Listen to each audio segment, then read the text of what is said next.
Sunday morning ആണ്. അപ്പോൾ breakfast ചപ്പാത്തിയും ദാൽ കറി ആക്കാമെന്ന് വിചാരിച്ചു. അപ്പോൾ ദാൽ കറി ഇവിടെ മിക്സ്ഡ് ദാൽ കറിയാണ് ഉണ്ടാക്കുന്നത്. അപ്പോൾ പല പരിപ്പുകളും ഞാനെടുത്ത് ഒരു പാത്രത്തിൽ വെള്ളമൊഴിച്ച് കുറച്ച് നേരം വയ്ക്കും.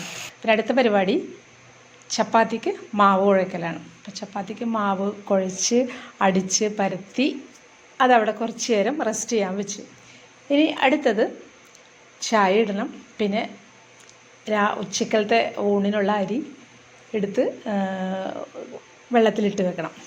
അപ്പോൾ അതാണ് അടുത്ത പരിപാടി. അപ്പോൾ ഇതിൻ്റെ ഇടയിൽ ഞാൻ പരിപ്പ് സ്റ്റൗവിൽ വെച്ചിട്ടുണ്ട്. പിന്നെ ചായ ഇടാനായിട്ട് വെച്ചു.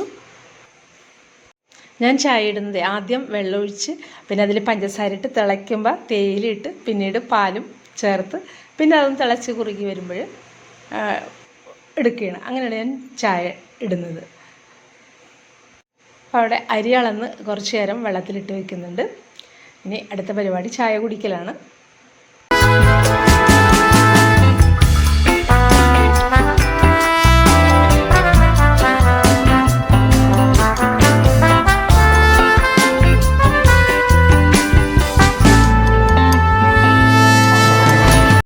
ചപ്പാത്തി ചുട്ടെടുക്കലും ദാൽ കറി റെഡിയാക്കലും ഒറ്റ ടൈമിൽ ചെയ്യാനുള്ള പരിപാടിയാണ്. അപ്പോൾ ഒരു അടുപ്പിൽ ചപ്പാത്തി ചുടാനുള്ള പാൻ വെച്ചിട്ടുണ്ട്.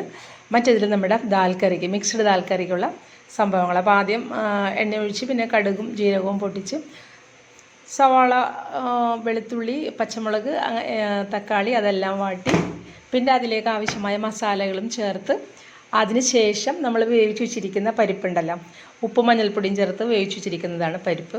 ആ പരിപ്പും കൂടെ ഇതിലേക്ക് ചേർത്ത് ആവശ്യത്തിന് വെള്ളവും ഒഴിച്ചിട്ട് ഇളക്കി ഒന്ന് തിളച്ച് വരുമ്പോൾ ഒന്ന് കുറുകി വരുമ്പം പിന്നെ അതിലേക്ക് ഇതൊരു നോർത്ത് ഇന്ത്യൻ സ്റ്റൈലാണല്ലോ മിക്സ്ഡ് ദാൽ കറി. അപ്പോൾ ആ കസ്തൂരി മെത്തി ഇടുന്നുണ്ട്, കുറച്ച് മല്ലിയിലയും തൂക്കി കറി സെറ്റായി. അപ്പോൾ അതിനിടയിൽ അവിടെ ചപ്പാത്തി റെഡി ആയിട്ടുണ്ട്. അപ്പോൾ രാവിലത്തെ ബ്രേക്ക്ഫാസ്റ്റ് ഓക്കെ ആയി.